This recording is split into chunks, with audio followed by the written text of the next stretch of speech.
This is Matikioma on RH1.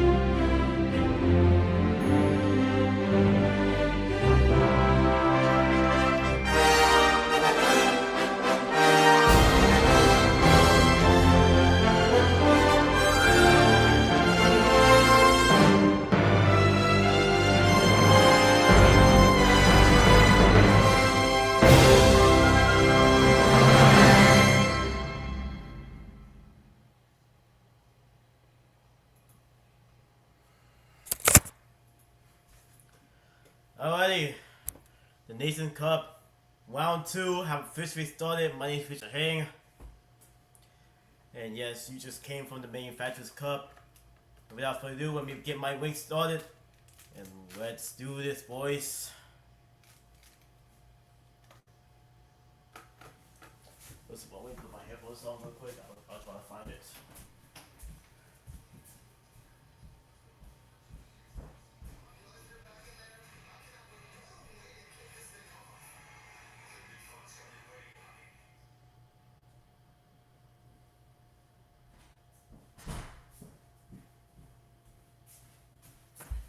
Okay, I'm back. Let me get this thing sorted out. Okay, let's see, it's connected to my headphones. Yep. Okay. I'll go change it up so I can make sure it is.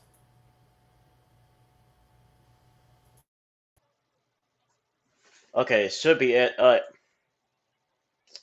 You can hear it now. Alright. Okay, I'm putting this up. So there we go. Alright, let me share screen and let's watch. World map, and that's going to give you the chance to win 1 million credits for each of the Hey Nations Marka, Cup and I'm gonna the put in Manufacturers the Cup. join week with me. Who's going to win? Just think of all the stuff you could buy with that. Don't forget that you can enter and vote right up until the start of each grand final. Good luck. Alright. Watch the World Series broadcast through your GT7 game, and you'll unlock some special in-game rewards the through wing the sorted out. Viewers campaign. Watch the Nations Cup live stream and you could win a Porsche 962C with the winning country's livery. Everyone likes free stuff, myself included, and here's your chance to grab some.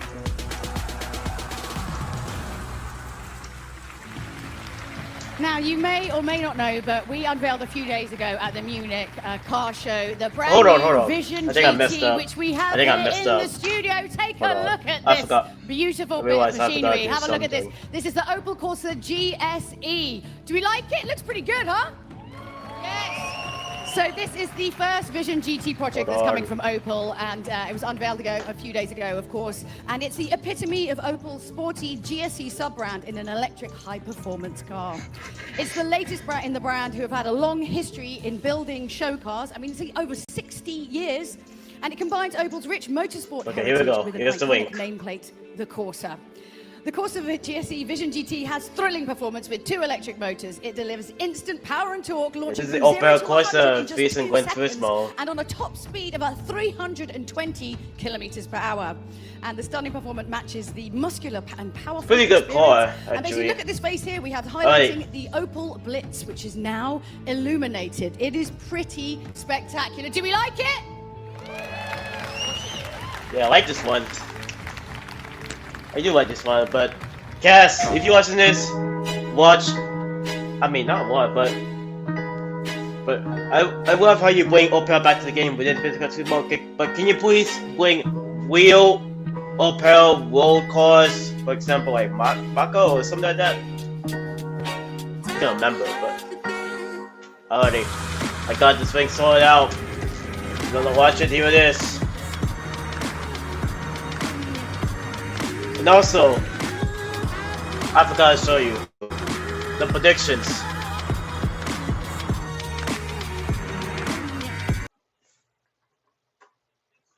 So, if you guys don't know, in the previous live stream, I was very upset because Jose's. Wait a second. I think I messed up. I think I kind of messed up. I think I messed up. I forgot. It was from the Manufacturers Cup, not the Nations Cup. This is the Nations Cup. It was from the Manufacturers Cup. Sorry about that, guys. I think I made a brutal mistake. So, I made a mistake. Fun fact, and I gotta first ever redo it. car was I gotta redo it because 1.2 litre diesel. Accident. It didn't look as good as I this forgot one, that it was from the Manufacturers Cup. I made a mistake. That's what I was saying. Is that I much prefer this one. I could definitely be That's what very I was annoying saying. in London in this car. that I feel. So please tell us the about how are you manufacturer feeling about this in particular the Manufacturers Vision Cup GT? team post a loss, so that is not ビジョ good. ン So GT のプロジェクトが始まって、今 Oh, 年でもう back 十数年経 together. っているん I'm gonna で give す you ね。 the でも correct とも one. とビジョン Correct GT という one. のは自動車のデザインプロジェクトとして始まったんですけれども That's not it. 最近は自動車のデザインだけではなくてそれぞれの自動車メーカーの未来をね占うよ It's うな supposed to be like そういう that. プロジェクトに変化してきています。 So, the Vision Gran Turismo project has been going on for over 10 years now. And originally, it really started just as a design project, but now it's sort of evolved into something which sort of predicts the future and kind of gives you a glimpse of what the manufacturer is thinking, for the times ahead. でそういう目でこの Okay, I'm gonna bring you the correct ポ one. ルサ GSE ビジョン Are you gonna make the thumbnail live stream? Will you add Marco please? Please. I'm just gonna put in the cause ジュリアも in 持 the っていたよう stream. にすごくポピュラーなみんなよく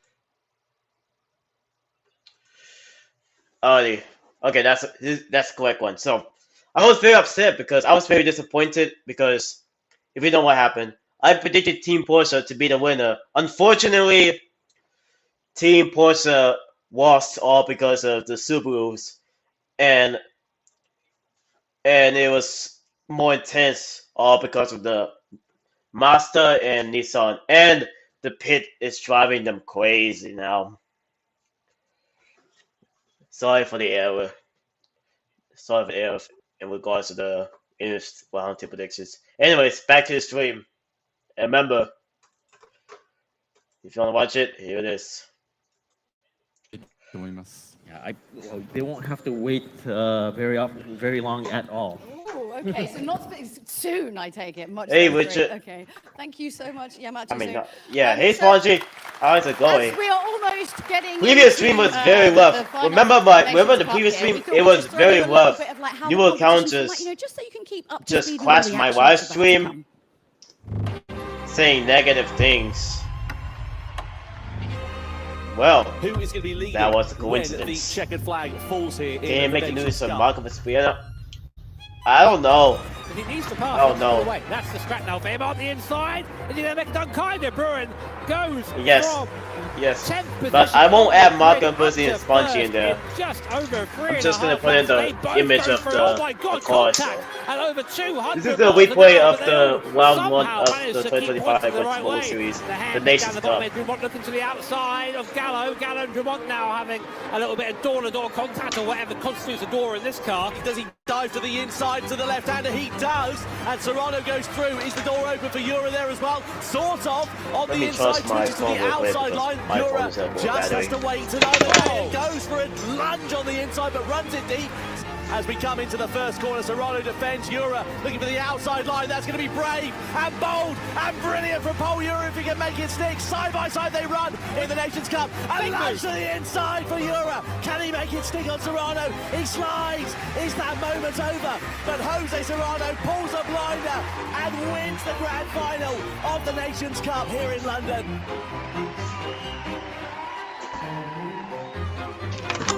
Okay. It's time to meet our 12 drivers taking to the track tonight. All right, here we go, guys. Nations Cup. Please Here we welcome go. first up from Brazil, Adriano Carrazza. Adriano is a two-time Gran Turismo World Series event winner and will be hoping to add to that tally in front of the crowd tonight. Next up, his full-time debut season in the GT World Series from Canada, it's Samuel Cardinal. Next up, the top driver from the Central and South America region with 5 event wins to his name. From Chile, it's Angel Estrada. He's making his 20th Gran Turismo World Series start today and celebrating his 29th birthday yesterday. From Australia, it's Guy Barbara.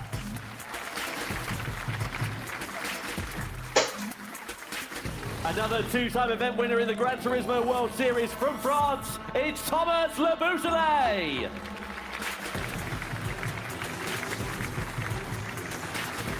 Next up, the 20-year-old hotshot is seeking his first win from the Netherlands. Please welcome Kai de Bruyne.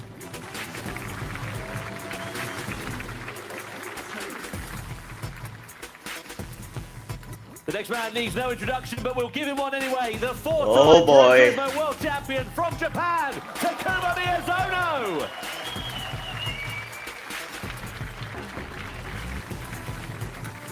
Next up, welcome the fast hotshot, the 21-year-old. That's my man. That's my man. That's my man. Oh, that's not it. I thought that's Jose Solano. 20-year-old from Japan, please welcome Takuma Sasaki. Takuma, unlucky to miss out on the podium in London, will be hoping to go a couple of places higher here tonight. Sorry about that, guys. I've been mistaken. Next up, give it your all, the 2021 Nations Cup World Champion, the 25-year-old from Italy. It's Valerio Gallo. Let's say Jose Solano. Whoa! I have a feeling, will Jose Solano keep up? The team that made up the 2023 Nations Cup Championship from Spain, it is Paul Ura. And last but not least, now, yes! World Series Come on! Now we're talking. That's my man right there. It's Jose Serrano. That's my man.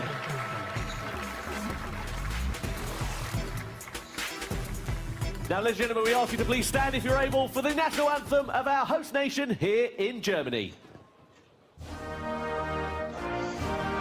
Remember, round 2 of the Main Defensive Cup. Copy the wink. Copy the wink. Make sure you copy the wink.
So yes, we are here in Berlin. Are you guys having a good time? We are having an absolute blinder of a round here at Gran Turismo World Series, but now it is time. We are moments away from finding out who the winners are for the Gran Turismo World Series Round 2 Nations Cup. The drivers have practiced best they can. Now it is time Look at the to kind of put the was pedal right to the now. metal and see if they can handle the pressure of the stage. Don't worry, take your time. Do you reckon Take your they can time. do it? What do you think? Take your time. I think they're going to be all right. They are the best of the best after all. Why don't we take a Austin look at how from the the competition's block going to break down? audience. The Nations Cup features the best 12 drivers in the world from the 2025 online qualifiers. 9 countries are participating in the Nations Cup World Series this season. Spain, France and Japan are the most represented countries with 2 drivers each. All of the drivers will get the chance to set a time over a 1-lap attack to determine the grid for the sprint race. In the sprint, drivers will get behind the wheel of the Porsche 962C, and how well they perform will determine their spot for the start of the Grand Final. All 12 drivers will battle it out in the Grand Final, with only the top 6 securing World Series points. On top of getting 6 points, first place gets a shiny trophy and is declared the winner of round 2 in the Nations Cup World Series 2025. Well, there we go then. That's how it all works out. And here is how the points sit after one round. Of course, round 2 here tonight. And you can see it's tight at the top. Jose Serrano and Pol Ura, Spanish domination in the top 2. But Valerio Gallo nipping away at their heels. Takuma Sasaki, Kilian Drummond and Takuma Miyazono making up the points scorers. Of course, 6 drivers yet to get off the scoreboard. Opportunity knocks for them here tonight. Yeah, definitely. And as I said before, the field is so tight here, it's almost surprising to see the guys without points not have points. Well, big chance to do that for them tonight. Absolutely. Well, let's catch up then with a couple of our competitors. They're down on the ground talking to Jules. Yes, I'm joined here by Karshabrun and Takuma Miyazono, who are racing in the Nations Cup. So, last time, not the result that you wanted. Obviously, you went away. What's kind of going to be your strategy coming into it this time? I mean, this time it's going to be a whole different race with rain coming up. Yeah, it's going to be strategy-wise very different, I guess. First, we have the sprint race, so we have to survive the chaos, I guess, also. But yeah, for the main race, have to see what's come on the radar of the weather. Yeah, you're feeling confident, though. Very confident. Good. I feel like it's very important to get that across now. That we're getting just a bit of a pep talk pre-race. Takuma, obviously you did amazingly in the Manufacturers Cup in round 1. You know, you came in like 6th in the Nations. I know that's going to have annoyed you because you like to win always. How are you feeling today? You feeling confident?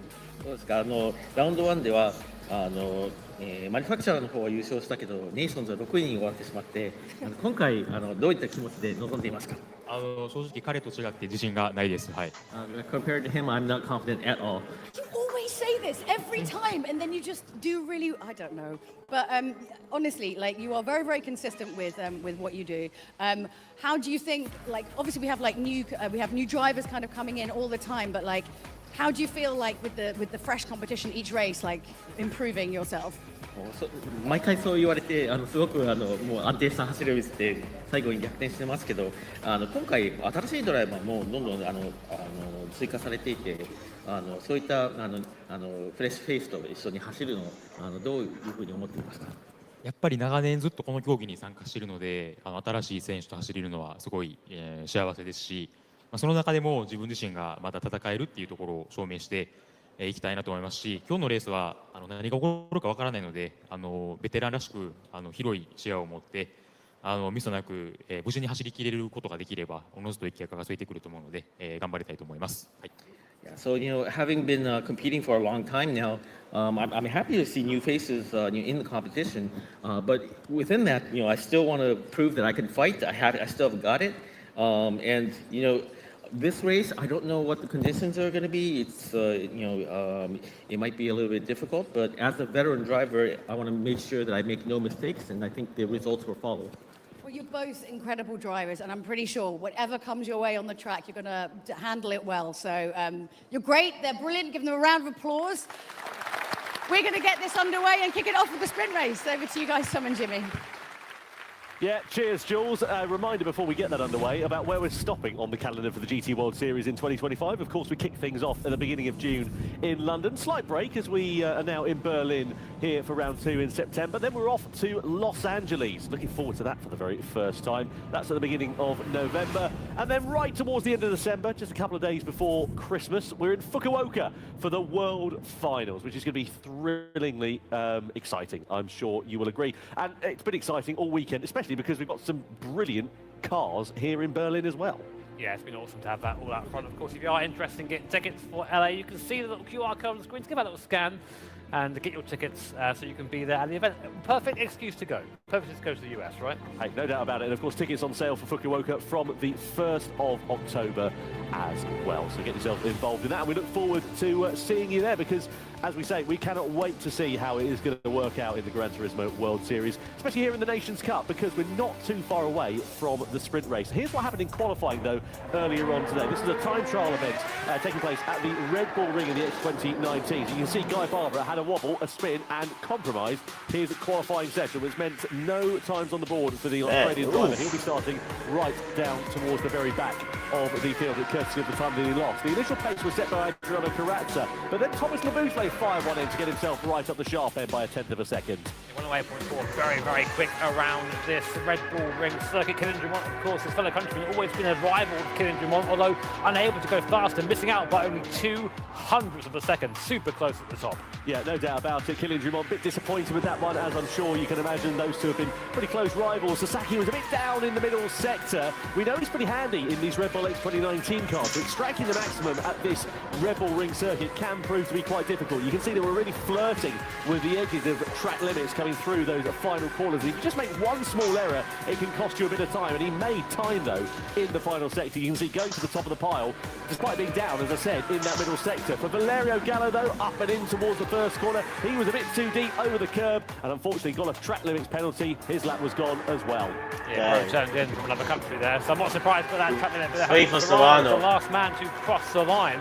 Would he go faster than Sasaki? No, he could only manage P6 winner from London down in the mid-pack. He couldn't get it there for Jose Serrano. But here is how the grid then will line up ahead of the sprint race here today. So Sasaki on pole position with Labutale alongside on the front row. Then it's Drummond, Karatsa, Yura and Serrano is your top six. But a big name down there is Takuma Miyazono. Just 0.6 of a second slower he was. But the field spread, as you can see, incredibly tight all the way down, effectively, to Valerio Gallo. Of course, Barbara sprinting on his flying lap meant that he lost a bit of time. But we turn things on their head for the Nations Cup, especially for the sprint race, because instead of being in Red Bull X 2019, we're in the Porsche 962 from 1988. Hey, reading the words Monza no chicane gives me a special sort of PTSD. It really does. Very, very quick down the straights, of course, using, as you say, these Porsche 962 Group C cars.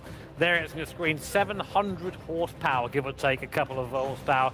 Porsche 962C. Huge turbocharger, turbo lag. I haven't had this in Gran Turismo. There is aero, just not what it was too expensive. It was too expensive. I've never had that in Gran Turismo. These Group C machines very tricky. Too expensive. You can imagine I'm trying to get more money so I can get the Porsche 962. I need to have enough money from the for final 962 while still having more than on the Monza circuit. So it well, alleviates kind of the trying first to have more than dramas $10 million, trying to keep more than $10 million. And then the latter stages of the race, it's going to get pretty spicy. That's what's better than 12 hyper-competitive drivers doing 400 kph into the chicane. Yeah, I can't wait. This race is to decide the grid for the grand final, just to remind you. No points on offer here for this one. Purely pride and, we said, the all-important grid positions for that last race. And an opportunity especially for Guy Barbara to make some ascensions through the field. Drivers then are ready. The crowd are ready here in Berlin. We are also ready to go for the sprint race of the Nations Cup. Here we go.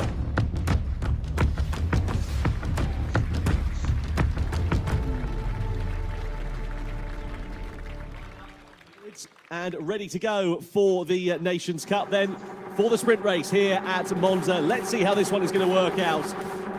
Porsche 962 Group C machines and a no chicane layout. It is going to be absolutely frantic down towards that first braking zone. Sasaki begins this one on pole position with Thomas Labutale alongside on the front row of the grid. Row 2 is headed by Kylian Drummond, and he will be joined by Adriano Karatsa, who we know is not afraid of getting his elbows out. Paul Ura heads the third row for Spain with his compatriot Jose Serrano. Those two, you can't seem to separate them pretty much everywhere they go. Kai de Bruyne is next up on the grid in P7 with Takuma Miyazono, the four-time champion for company alongside. Then Angel Nostroza, tricky qualifying for the Chilean driver. He will have Samuel Cardinal alongside him. The final row of the grid is comprised of Valerio Gallo. His lap time was disallowed in qualifying. Guy Barbara, the only driver who was worse off, courtesy of that spin on his one and only flying lap. So 12 laps, and they're going to tick off pretty quickly here, I reckon. Yeah, very fast laps around here, lots of slipstreaming action to come. So it isn't just about pure performance, it's about strategy and positioning your car in the right place at the right time. Almost, you kind of don't want to beat Sasaki because you're right at the front of the field, you're giving the toe to everyone else. And I pretty much guarantee that he would not be leading the race going down into the first chicane. But Guy Barbara there getting ready. He's got a lot of work to do, Guy Barbara, after that spin in qualifying, but we know he's quick, we know he's punchy. He's going to unleash all of that here to move forward in today's sprint race. Yeah, and it's all about being smart, isn't it, as well? You've got to, it's all well having the pace, but you've got to make sure you use it at the right time, and, you know, making sure that you use brains over brawn really is the important factor here. So let's see what will happen then. We're ready to go for the sprint race of the Gran Turismo Nations Cup for the World Series here in Berlin. Takuma Sasaki is going to lead the field towards the timing line, and who will be claiming the checkered flag of the all-important pole position when we go racing then. So Sasaki Sasaki leads them into the green flag as we go with Leboutelet and Drumont for company behind. So through in towards what would have been the first chicane, the first braking zone, but now we head into an acceleration zone and we blast in towards the Curva Grande for the first time. And look at the slipstream already coming into effect here for the drivers behind. Sasaki, of course, is punching that hole in the air in front for the drivers, and Leboutelet is trying to take profit of it. He's having a look on the inside into the Della Roggia, no way through for there. It closes up quite a lot in the sort of first half of that, but nobody making a dive bomb to the inside. Yeah, a couple of position changes, but not many. Gallo up to P10, Kai de Bruyne up to P6. Drumont now, as we watch him go through the Lesmos. Exit out of here is super important now up towards the Ascari complex. And is that someone sideways in the background? Probably. These things have over 700 horsepower delivered to those rear wheels. No TC, of course. Back in the 80s, just how it should be as we come through Ascari. Now, Leboutelet is falling off the back of Sasaki a little bit. Really strong through the middle was Sasaki. But, of course, he's only 6 tenths ahead, which means he's going to be drawn back in using the slipstream. On board now with Adriano Corazza, a veteran to these events. He's having a look over his shoulder there. Will he go for a move here? Will he stay where he is? Stays there for now. I mean, long race this, so a lot of time to make his moves. It ends up being a bit of a slipstreaming train, this, doesn't it, here, really? And it's a case of who's going to be able to take advantage of it. A big sausage curve there on the outside. You can see Adriano Corazza, most experienced driver, also the oldest driver in the Gran Turismo World Series. I mean that's a no discredit to him at all. 36 years of age, and hopefully we'll be able to use that wise head of his to good use. Let's see what happens as we come down towards the first corner for the first time at Racing Spree. Well, Paul Ura is taking advantage with 3 abreast in the background there as well. Ura and Corazza side by side through the Curva Grande. Corazza's going to have the inside line here, and it might open the door here for Kai de Bruyne, who sends it to the inside into the Della Roggia. Can he get 2 for the price of 1? He can. Kai de Bruyne, you buy one there and you get one free, but he's on the outside. He's onto the curb, onto the rough stuff. Ura's there still, ready to pick his pocket, So but there you'll be able to join my stream. Kai de Bruyne muscles his way up and into 4th place. What a bit of opportunistic driving there from Kai de Bruyne. 2nd to 4th in one move. Fantastic. We're used to seeing stuff like this from him. He's not afraid to make the big move. It's Kai de Bruyne. But now, of course, having had that little squabble, that's let that top 3 move away slightly. So now maybe they need to think about working together a little bit to reel them back in again. Jose Serrano, your winner last time out in London in P7 right now, dropping a place from his starting position and maybe just not quite looking as aggressive as he needs to be so far. Maybe just thinking about things. Now he's looking for a move on Corazza. They're going to be side by side down to the Parabolica. Serrano later on the brakes. Up into P6 he goes. Corazza there tries at the cutback, runs into the back of Serrano. Luckily, no spin there. It might also allow an opportunity for Gallo to attack as well. So this is Corazza versus Ura side by side, but look at Kai de Bruyne using the double slipstream to great effect to the inside of Corazza, to the inside of Ura, over the curb, bit of contact in the mid part of it, but somehow just about keeps it on the straight and narrow on the curb there, as well as Leboutelet has now switched places with Sasaki for the race lead. We come through the Curva Grande, and is Sasaki going to repay the favour on the Frenchman as we head in towards the Della Roggia? Nothing doing there for him, but if they start squabbling, that's going to bring the likes of De Bruyne, Ura, Serrano, all who are close behind, right back into play, and it might present a door opening here for Kylian Drumont, who's just keeping his powder dry for now. Thing is, it is super tempting to make that move back again. You think, yeah, you know what, I've just been overtaken. How dare they? I'm going to take that place back and get my position back. But if you do that, you end up having this little fight, unnecessary fight, and you're not on the racing line. You're not taking the best line around the circuit. It means people behind you gain and people in front of you pull away. So it's good just to think about your moves sometimes. Go there, clocking the fastest lap. Here is the overtake. Not too dramatic, just using the slipstream. There goes Leboutelet. Yeah, it's an interesting one because Leboutelet didn't manage to make that move before he crossed the timing line there as well. So that's something to note, especially as we come on to the final stages of this race. So if you're in the slipstream, depending on how close you are coming out that final corner, getting past before you take the checkered flag may not be a possibility. Now, what can Kylian Drumont do? Sits there in 3rd place. Look at it behind as well. Ura versus De Bruyne. They're now side by side down the start-finish straight. Ura's got the outside line, which, of course, we'll switch to the inside line when we come through into the braking zone. I've upgraded my... wait until we go into the Della Roggia because he's got so much momentum. The Curva Grande and chops the nose off. Kind of who has no opportunity to get out of the throttle. Serrano's there ready to try and pounce here this is as just well. the Two big Spaniards work street, together. so. What about Gallo and Corazza there in the background as well? So Ura's now through into 4th. De Bruyne down into 5th, Serrano into 6th, Gallo in 7th, and Carazza in 8th. But Ura's picked up a small penalty there, presumably for track limits, and that is going to drop him back and compromise him quite hugely because Oh god, 1 second penalty. and Linus Stern behind him. Yes, it's a 1 1 second penalty The way that's for applied, Ura. when you get to the penalty line, the car basically goes full on the brakes. The car goes, so people behind you don't go flying into the back of you, because that would be a bit problematic. But it's more than a second, especially around here when it's such a high-speed course. I mean, here we go. The bar will fill up. When we get to the line, the brakes will be applied. But you'll see for yourself just how devastating even a 1 second penalty is in these races. Here we go. Yep, so moves off the racing line there, does Paul Ura, and the rest of the field is just going to come streaming through, and his heart is going to drop. Take that! Beats, unfortunately, and his position will as well, down to 9th place there for Paul Ura. Sasaki back in front of Labusale, meanwhile. I took my time on it. The enemy's supposed to be his night top dead, so. Particularly difficult. As we Well, said, Spongy, hopefully you can join my stream when you're done. For the grand final, but of course, if you've got that clear view down towards the first corner in what is going to be a particularly long grand final race, it will just give you that little bit more confidence. But Labusale there is ready to pick his pocket and does so through the Curva Grande. The Frenchman now back in front once more. Yeah, we'll see a bit of this now until the last few laps. Remember, it's just sprint. It's just sprint. So you might think, oh, why do they keep overtaking each other? It's because they get something called a slipstream or a draft, where if you drive behind the car in front of you, if you don't know what Grand Final means, this race, like in Grand Turismo Series, Grand Final, like it means like it's the actual race. It's the actual race. Not mentioned Miyazono at all this please race, remember that. Miyazono Grand Final started in means P8 it's the up to actual P7 race. now, and slowly starting to make his way through the grid, but yeah, a little bit anonymous in this one for Miyazono. A bit anonymous so far in the Nations Cup at all, really. He's only had 1 point after, of course, only 1 round in the championship. But yeah, I know most people are tired of joining streams, so we've seen from him, especially in the Manufacturers Cup over the years as well, and also here in the Nations Cup as well. So let's hope that this is the weekend where we start seeing Takuma Miyazono's real pace shining through. He's now side by side here with Adriano Carazza. He's got the overspeed, he's got the inside line. We got Starking and into 6th place with a lovely move. Starking in the house. Again, you have to think maybe slowing up the cars. 2025 Gran Turismo World Series Nations Cup round 2. Behind him, Carazza, Ura, and Gallo. Let's party. Incredibly fast people, just all thinking that I need to be first. I need to be leading this train. It's difficult sometimes to manage that ego. Look at this, Drumont is ready to try and pounce here on Sasaki. He's got great straight line speed, but just to get out the throttle there through the curve, didn't he?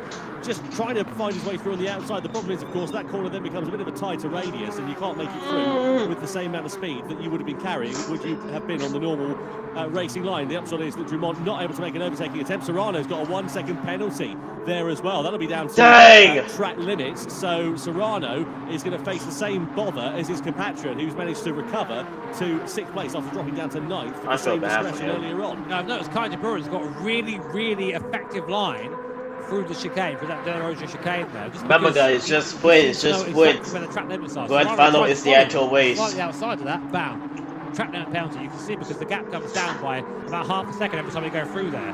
Maybe this will be enough for De Bruyne to get to the back, but he's doing it without help, so it's hard for 4th place to catch up to 3rd.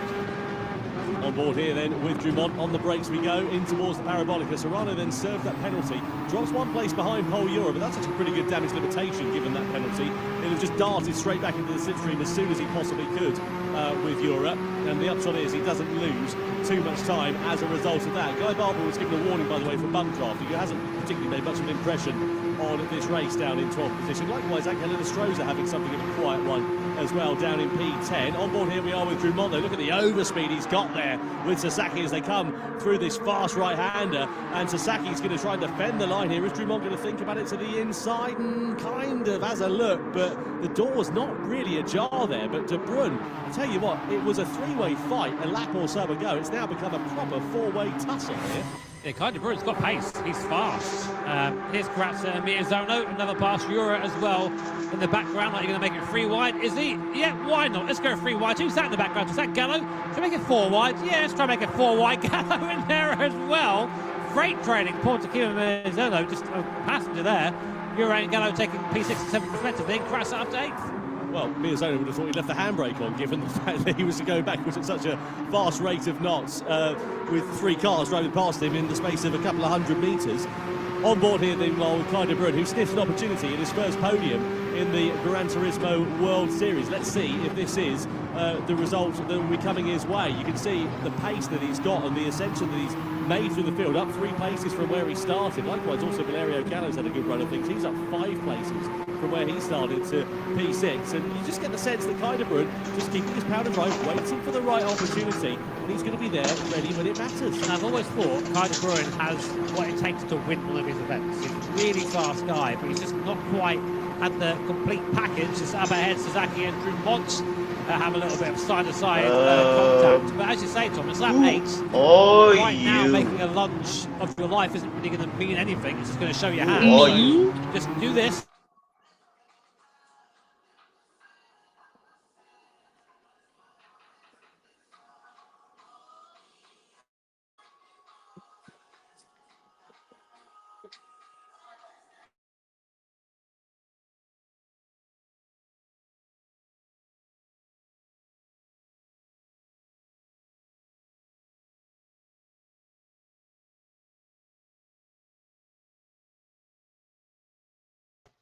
So he's got 6 tenths of a second in his pocket. Sorry about that, technical difficulties. Very sorry, very sorry for technical difficulties. He's again just not been bothered too much over the last couple of laps, and I wonder if he can use that to his advantage. Sorry about that, guys.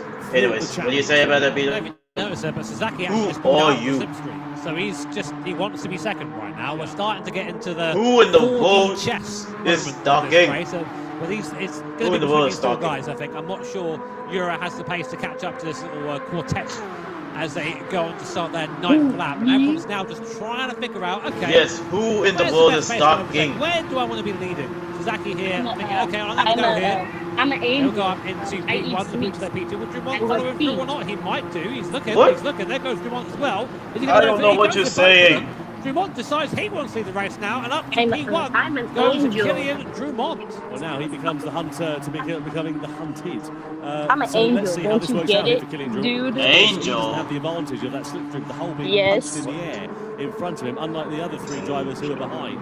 So you would imagine that Drummond will be a little bit vulnerable in terms of the lack of straight line speed that he'll be suffering from. There's still 3 laps left to go in this one, so keep an eye out for that gap with Euro. What's 2.5 seconds off the back of those 4? If they really do start getting their elbows out and duffing one another up, then it's not out of the realms of possibility. I have to say, I do agree with you. I think it's quite unlikely at the moment. Out of Ascari we go, though, meanwhile. Now, what's the retaliation going to be for the likes of Sasaki and for Labutale? Down the back straight, Sasaki's on the inside line here then, just pulls out the slipstream as he did last time around against Thomas Labutale. So we know that these drivers behind have got the pace and they're just biding their time, waiting for the opportunity. Someone who was waiting for the right opportunity was Kilian Drummond. Double slipstream there, a gap sort of opening on the inside, and then you saw Sasaki go back over to the normal racing line, which allowed the door to be properly opened, and then Drummond just walked through it beautifully. Yeah, a lot of faith there in his other drivers as we starting to get spicy now. Sasaki pulls him to the grass. Kaidebrun, there's contact between the 2. They're just about staying on the course. 2 by 2 now to the chicane. Who's to come out on top? Kaidebrun up to P3. The Boutelet now back up to the lead. No, it's Drummond. They are the 2 countrymen hitting each other. Kaidebrun is now up into P2. And Drummond down to P4. They're starting to see Mick Hazal there watching on thinking, guys, what are you doing? Stop that. Yeah, you get the impression that this isn't going to be a friendly fight. It's going to be a barroom brawl towards the end of this one, don't you? If that corner was anything to take stock of. To give me, his owner's just lost another place, by the way. He's down into 9th position. Again, just not a particularly brilliant race there for him. And Gallo's charge looks to have stalled in 6th position as well. He's about half a second off the back of Paul Euro. This, of course, counts for the grid position for the grand final, just to remind you. Now, on board then with Kilian Drummond, part of the team that made up the Nations Cup Championship winning outfit for Subaru back in 2022 and held in very high esteem within the Gran Turismo circles. Bounced onto the scene in 2022. And ever since then, he has never looked back. But through the final corner of Ascari, or Alboreto, as it's now known, with Kilian Drummond here. And what can he do? We begin lap 11 out of 12. So 2 more to go then here for this one. And last time around through the Curva Grande is where we started seeing drivers pushing the limits, getting their elbows out as De Bruyne now hits the front. He's used that slipstream, used the inside line, and he's taken the race lead away. Leading for the first time now is Kai De Bruyne, but for how much longer? Sasaki back through that. I thought there was contact between the two. That would have been a huge crash if there were. Kai De Bruyne is leading for now, but Tom, do you want to be leading? Oh, he's got a penalty. Yeah, they're under investigation. They were under investigation. It was a track limit. Oh, Kai De Bruyne again, just his own worst enemy. A 1 second penalty there. Let's have a look at the overtaking that he did to get into lead in the first place. To me, this is fine until then. A little bit of contact between the two, and Laboutelet and Drummond had a little bit of contact as well. But I don't really want to watch this right now. I want to watch the what's happening at the front of the field. It's going to be into here, isn't it? Yeah, he just biffs into the back of Laboutelet, which sends him into the side of Drummond. You can't do much there. Let's stop him on the apex and you're there. There's not much you can really do, I don't think. But a 1 second penalty is going to completely ruin his race. What a shame. That could have been a win for him. Well, let's see how it works out. So he drops down into fourth place. His only hope now is that those top three will still squabble. I mean, he's still in slipstreaming range. He's not out of the realms of possibility of this one. Can Kai De Bruyne have a fight back here on this final lap? So we come to start it then at Monza. It's Sasaki, Laboutelet and Drummond trailing off the back by 0.6 of a second. Is the luckless Kai De Bruyne. Last lap, guys. Last lap, guys. Gallo, who looks set to start squabbling behind. Here comes Laboutelet on Sasaki down the start-finish straight into the Curva Grande. Drummond makes it 3 abreast. On the outside is Drummond. In the middle is Laboutelet. On the inside here is Sasaki, who ducks out of it. He decides to let the two Frenchmen start battling amongst one another, and will wait for the opportunity to come his way. Into the De La Roche chicane. Drummond's got the inside line. Laboutelet's on the outside. Park's still on the apex. Nothing doing there for Sasaki because there's no opportunity to use any extra momentum that he had. And the upshot is coming through to the Lesmos. It's Drummond who's got the advantage, and De Bruyne is right back in the picture in fourth as well. Yeah, French roadblock there. You can't help but think that might not have been a little bit coordinated by the guys in the blue Porsche 962, just making sure no one else can attack. But Drummond leads now as we come into the last half of the last lap here in the sprint race. Laboutelet second, Sasaki third, and Kai De Bruyne, even with penalty, holding on there in fourth position. Of course, reminders will set the grid for the grand final coming up after this. But Kylian Drummond looking like he's got this one sewn up, Tom. Well, coming out onto the back straight and in towards the Parabolica, I have to say, I kind of agree with you. Half a second is the advantage he's got in his back pocket, and has Kylian Drummond pulled an absolute blinder here? Could we see a French 1-2 occupying the grid for the grand final? No one's close enough to send a Lancer on the inside. They're going to have to now be relying on a mistake out of this final corner, which no one seems to make. And the upshot is, it is going to be a French 1-2 in the sprint race. Kylian Drummond wins it from Thomas Laboutelet. Takuma Sasaki in third, ahead of Kai De Bruyne in fourth, with Jura completing it's just the a sprint top race. five. Just sprint race. It's so just much, sprint race, guys. that race. And the upshot is, Kai Calm De down, Bruyne guys. lost out Don't be quite frustrated. dramatically. It's just and sprint race. Drummond Just sprint race. We're managed not to take done yet. victory ahead of his countrymen. We're just not done yet. Yeah, a bit of a definitely coordination there. I'm calling it collusion. It's here right now. But I mean, why not? Yeah, conspiracy theory. I mean, why wouldn't you? I mean, these guys obviously race together a lot. They know how each other they race on circuit. You might as well make sure you have the best possible chance of winning in the grand final. A couple of people who didn't have a great race there, Karatza and Ankal in a Stroza. Miyazono as well struggling. Not the pace we're used to seeing from him, but yeah, French 1-2, looking good for the French guys. Yeah, well, let's have a look then at some highlights from that race. It promised so much, didn't it? Sasaki started it on pole position. Laboutelet and Drummond, who were pretty close behind. It was always going to be a case of a slipstreaming battle. We just didn't know who was going to emerge on top of it. We saw some great progress in that one for the likes of Valerio Gallo, and especially for Kai De Bruyne there as well, who made some good ground from. You made a manga for the 50 pig stocking and donkey. Constant at the front of this one. Jura and Serrano were there as well until they suffered from penalties. I better watch it after this. He's given the mother and father a full job. Hopefully, that grand final. This was Sasaki taking the lead of the race away. Hopefully, it will be big trouble for them both coming down into the chicane. That was absolutely brilliant there from Drummond. He just seemed to have a little bit left in his locker, didn't he? And the upshot is, after he and Laboutelet worked together supremely well, they occupy the top two positions on the grid for the grand final. No points on this one, just to remind you, but they will, of course, be hoping to get more to take it to the grand final later. Sorry. All right, Tom, let me get in a word in edgeways, honestly. I'm down here with Kylian Drummond, who's, of course, the winner of the sprint race. Give him a big round of applause. So, first question. What did you have for breakfast this morning? Because whatever you had for breakfast, you should have for breakfast every day. Yeah, I had a really good breakfast. Had See? bacon, It's important. orange juice. That's it. This what you need. That's the breakfast, literally, of champions. We're starting to see a little bit of, obviously we've had like the Spanish one too, is the French one too, the next new thing for Gran Turismo World Series. Yeah, now it's your turn for France. I mean, Yeah? me and Thomas were really good of the manufacturers. Now it's your turn for the I'm nations. planning to do see more what happens. animation Yeah, tests in you're the getting future. some good synergy. Can't Was wait. there lots of plotting beforehand, or is it just happening naturally?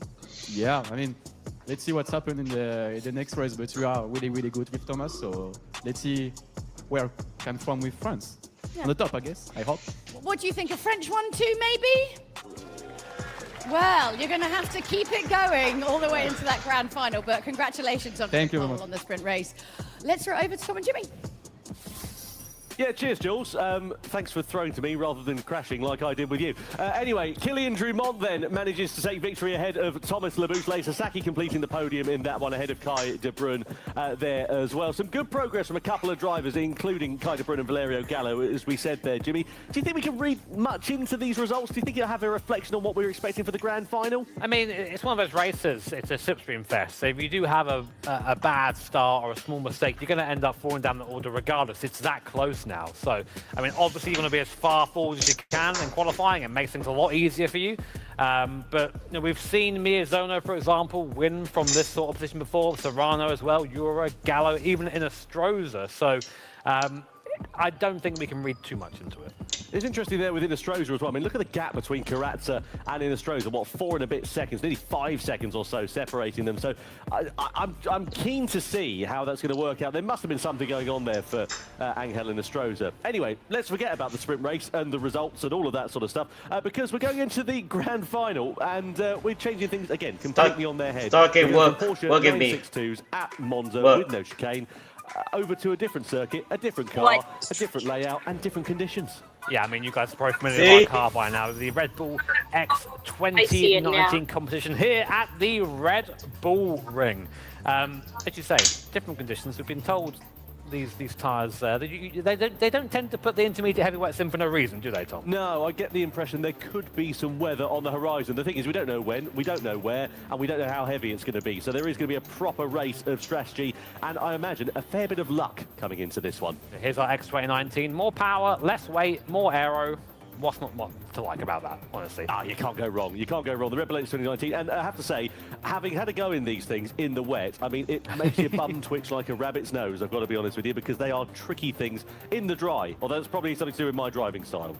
Yeah, you're saying that. I actually had to go myself trying to get through T3 at the Red Bull Ring in mixed conditions. And I'm not someone who drives this car very often, so please don't judge me too hard. You've got the excuses of a race. Yeah, I'll they're give you already that. out. So here's the dry. You know, nice and simple. I can do that one.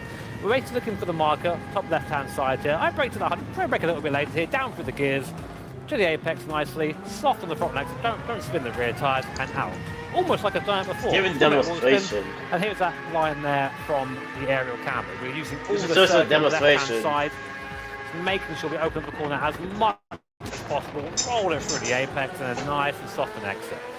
But it's a little bit of a different story in the wet, of course. So these guys threw me out with some intermediate tyres on the circuit that I think probably should have been wet tyres, but I gave it a good go anyway. Completely different story. So we're going up towards the same corner, but I'm braking off the racing line, middle of the circuit, then coming over to the racing line, wide of the apex and soft on throttle and exit, just to try and get through and not touch that rubber surface. Because in the wet, that racing line where all the rubber's been pressed into the track, it's slick. It's like driving on ice. Here it is again from the aerial view. Again, braking offline, slowly coming across as we get to the corner, bit wide of the apex, and then nice and easy on exit. And I only spun like 4 times trying to do that. You made it look seamless. Yeah, it's interesting, isn't it, looking at the difference in lines there. And, you know, I'm keen to see how the drivers are going to use that to their advantage, you know, especially as the track dries up, gets wetter. And, you know, if you're on intermediate tyres, you're going to be looking for the wet patches, and the converse, of course, if you're on the dry tyres. Yeah, basically, you know, you're using the wet lines when you're sort of caught out on tyres. Otherwise, you can kind of do what you want. But, of course, we have our predict the winner here, and come on, guys. What's going on? Yeah, that's Miyazono, who's been taking the lion's share of the vote, is probably fair to say. Given the fact that he's had a bit of a dog's dinner of a day so far, I think that's look, nothing's impossible in the world of Gran Turismo, let's be honest, but it's not gone his way so far. However, Kylian Drumont, you can see down there, with just 4% of the share. Well, I suppose if nothing else, it will give Takuma Miyazono reason for confidence. Do you reckon he looks at it and goes, oh no. Not again. Expectation. Not again. Mum, you've got to stop doing it. Stop voting for it. No, he's a very talented driver, is Takuma Miyazono, so I'm looking forward to seeing what he can do. And also for the likes of Valerio Gallo, we saw some great progress through the field for the Italian in that one. If he can continue making the same level of progress, he'd be on the top step. Saki! Yeah, I mean Gallo's good in this car. It's Saki! So we'll see if he can come through. Yeah. No. No doubt about it. Well, not too far away then from getting this one underway for the grand final of the Nations Cup. Let's go down to Jules before we do, however. We are but moments away from the Nations Cup Grand Final. I'm very excited. Berlin, are you ready? It all comes down to this. Round 2 Grand Final is a go!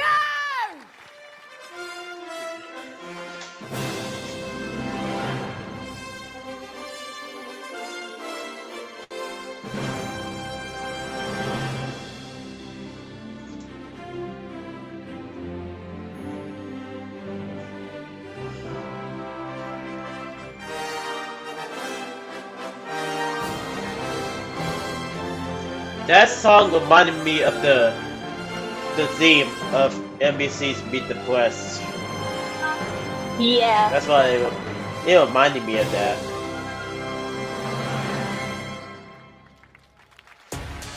Ready to go then for the grand final of the Nations Cup here for World Series 2 in Berlin.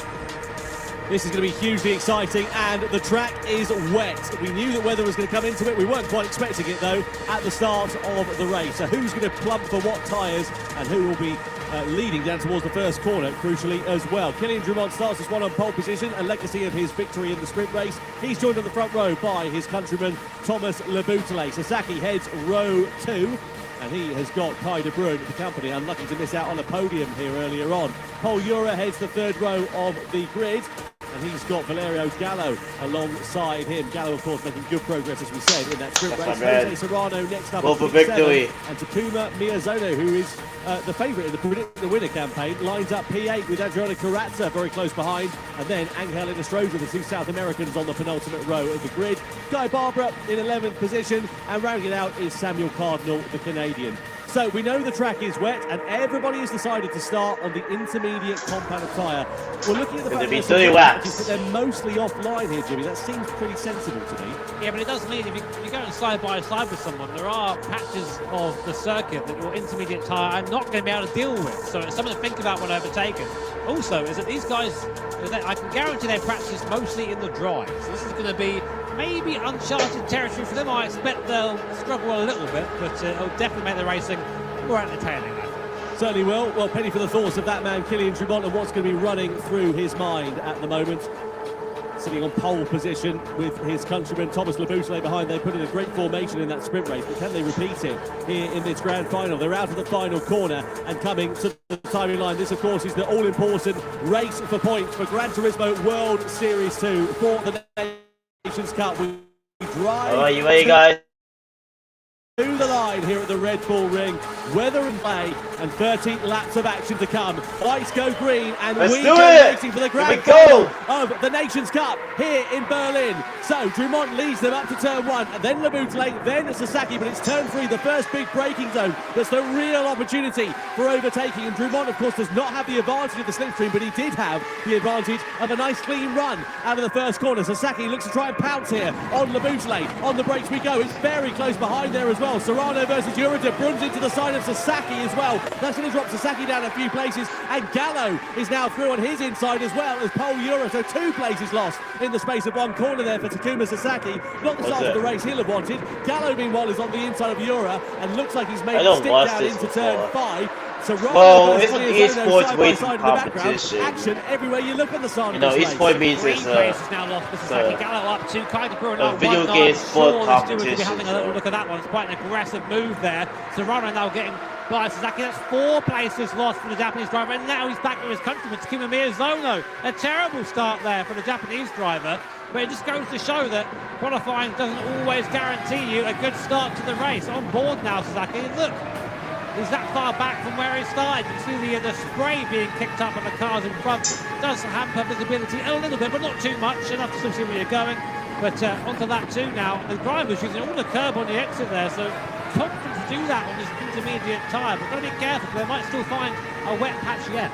Yep, Carras has lost a couple of places from where he started. Gallo was the big winner on the opening lap. He made up 2 positions into P4, into the braking zone of turn 3 we go. The closing speed there always makes me wince a little bit because they absolutely slam it on the anchors and just about get it stopped before making contact with the other drivers. Now, Jura and Serrano, they're in formation here in 5th and 6th position. Can the 2 Spaniards, who, of course, I remind you, were the top 2 finishers in the reverse order of where they are now in the first World Series event back in June. So, Serrano and Jura with a lot of work to do in 6th and 5th place there, respectively. Kai de Bruyne, meanwhile, up into 3rd, but we know that incident on the first lap at the moment is under investigation. We'll see what the stewards say on that one, but meanwhile, it's been wanted to be today, De Bruyne. Vermont with a 1 second gap as it is. So here's a replay. Didn't see this one. This is Karatsa on board, P9 currently. I need to use the rest. I'll be like that. Yeah, comes to the back of Miyazono there, and Guy Barbara in contact. I mean, go in the back of him. I don't know what you want to say about that one. Yeah, not ideal at all there for Adjola Karatsa. We know he's not afraid of getting his elbows out and often gets into a bit of trouble for it as well. The upshot is he's down in 11th position, so not good at all there for him. Guy Barber was the big sort of profit on that. Here's Kai de Bruyne attacking against Thomas Laboutelet. Disappointed to miss out on that podium in the sprint race was de Bruyne. He makes amends for it with a send to the inside down into turn 3 and up into 2nd position is the Dutchman then. Great start to this race then here for him so far. Kai de Bruyne looking strong today here at Berlin. I mean, could this finally be the time we see Kai battle for a win here? I don't know. Too early now to you've say. done it. I probably jinxed it, but yeah, on lap 3 of a 30 lap race, is that what you call it? Well, look, we're on lap 3, Jimmy, but I have to say, look at the circuit. You can see a few dry lines sort of just beginning to start appearing there, and I'm interested to see how much the spray is going to start to dissipate over the course of this one, because if there's no active rain falling, of course, these intermediate tyres, they're working all right here so far, but when's the crossover point going to come where you're going to think about dry tyres? There we are, look at the crossover lap times. Where are we now in terms of them? We're 1:13s, we're not too far away from that dry tyre, really. We're about there, so basically, it's just who wants to blink first, because one, the tyre's got to come up, and 2, the racetrack becomes a lot narrower when you go onto that soft tyre, because if you even touch a wet patch, you get, I speak from experience, you go flying off into the undergrowth. So no further action there from the start of the race. So Kai de Bruyne in 2nd place, and now they're catching Kylian Drumont. And look at Valerio Gallo, he's bringing himself right into the picture here then as well. Karatsa, Barbara and Miyazono are under investigation for that first corner skirmish that we saw a few moments ago. But now you've got 3 drivers lining astern. Oh, was there a bit of contact there between Laboutelet and de Bruyne down into turn 4? And there might have been, I'm not sure, we didn't get a good angle. Kai de Bruyne now defend from Laboutelet. They just chopped across the nose there of the French driver, saying, no thank you sir, I'm taking this for now. But yeah, might have been a smattering of contact, I'm sure. So in the midfield, we're just behind this now, we have the Spanish Jura and Serrano. Gallo there moving offline. Maybe to try and break the toe, maybe to try and cool the tyres down, because it looks like we are, you can see now, a dry line forming. So we are getting to the point now, I think, where they'll be starting to consider the idea of the soft compound tyre. I wonder who's going to blink first. Well, that's all well and good, but look at the clouds overhead. I mean, some of them are looking still pretty dark in the distance there, aren't they? Oh, de Bruyne's wide on turn 1, isn't he, here? That's going to put Laboutelet right on his rear wing and also allow an opportunity for Valerio Gallo as we come into turn 3. So into the braking zone we go. Laboutelet's got the inside line. Gallo's got the momentum, but no room to use it. Oh, and a flip into the back there is Jura. Sort of half-season opportunity, but makes a bit of a meal of his braking and has to back out of it and just allow Gallo an opportunity to hold on to that 4th place. Yeah, a bit clumsy by Jura there, just not running to the back of Gallo.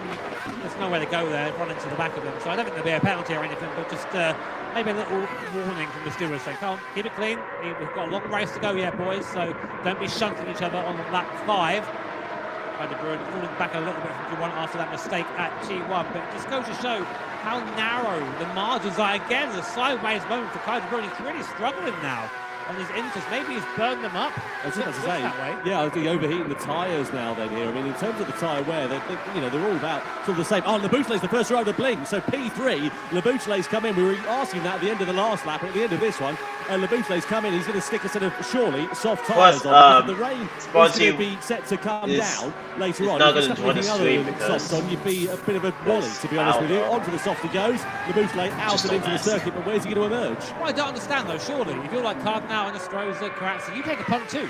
You go for it, because you're not going to catch him on speed at that point. But I would love to see how Leboutelet handles this as Gallo comes under attack from Euro. Euro up the inside, Serrano's going to follow him through. They come two at a time, the Spaniards, and there goes Euro. Can Serrano make it through as well, using the draft of Euro, pulls across to help his compatriot. That's teamwork there. These guys are working together. I love that. And Sasaki's there sort of lurking in the background here, isn't he, after the challenging starts that the Japanese driver has had to this race. I really am not sure what's going on with Takuma Miyazono at the moment, by the way. We're used to seeing him up the sharp end pretty consistently throughout this one. And, normally we see him doing a bit of a different strategy, so it'll be a bit all over the place. I know, so it looks like it's going to be 20 You have laps. no choice but to be on the tyres that you're on, really. He's not made much of an impression at all here tonight. And really, It's smartest one position away from the podium. Real life now in the NLS and Nürburgring Langstrecke Series. And might I say, by the way, fastest sector 2 by Thomas Leboutelet. So soft tyres are the way to go. There we go. Serrano and Barbara ready to take profit of that one. They've listened to the advice. Now, the question is, have they chosen the right time? Because look, the dry line, very much prominent here. You can see it's pretty slick still, though, offline. But you've got to be quite careful because you dive to the inside, even though you've got those slick tyres on in particular, and you're sending it through, you're not going to get the car stopped because you're just going to have no grip coming into the braking zone. On the intermediate tyres, you might be all right if you've got enough rubber left underneath them. You've not burned them up. But this is the problem. All the while they're on this drying circuit, they're going to be slower than the soft-shell runners who are just going to be closing that gap down, even though they're at the back of the field. Lap times are falling, Tom.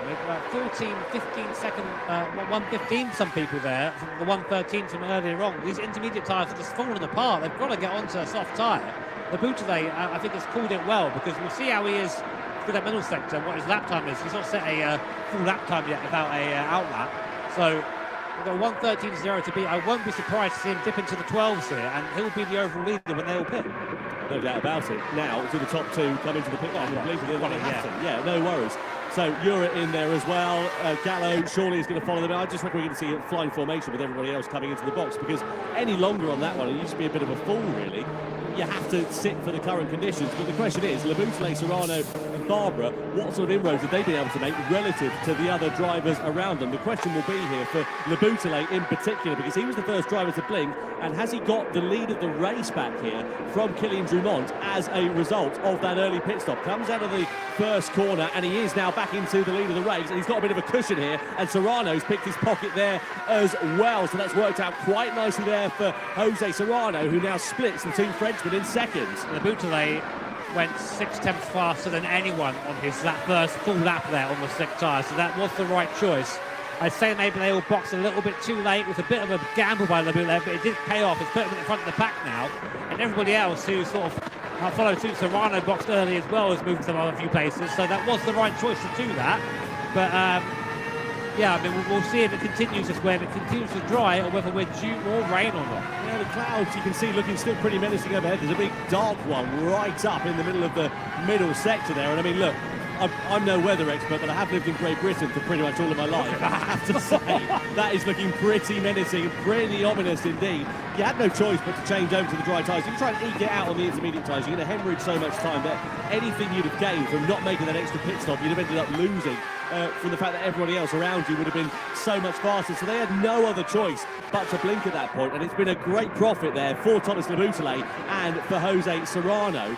And let's see now what happens with the weather. If it starts to fall in a light intensity, they might be all right if they can keep heating to the tyres. But if it's an absolute deluge, intermediates or wet, that's got to be the only way to go. And do you blink early? Do you chance it and hope that it'll dry up and then wait till later? It's a proper gamble, a proper guessing game that no one really knows how to work out. You've got to just drive for the conditions at this point. It is dry, the dry tyre is faster, stay on that tyre. I mean, you can't just go, oh, it looks a bit cloudy out, I'm going to switch to the wet. You'll just lose all your time you've gained. But you can see out there, it is slippery. It's not full slick conditions yet. There is a dry line, yes.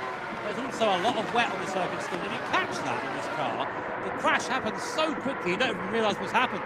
You're already in the wall. So right now, the Butze Serrano handling at the best. Now, 1-2 Serrano, again, from someone who seemed a bit anonymous in the sprint race, is just doing what he does, climbing up the field, and is now looking at the back of the leader and gaining.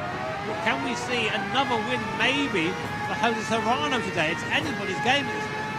Yeah, Jose Serrano has absolutely come alive here in this grand final. He's got the overspeed.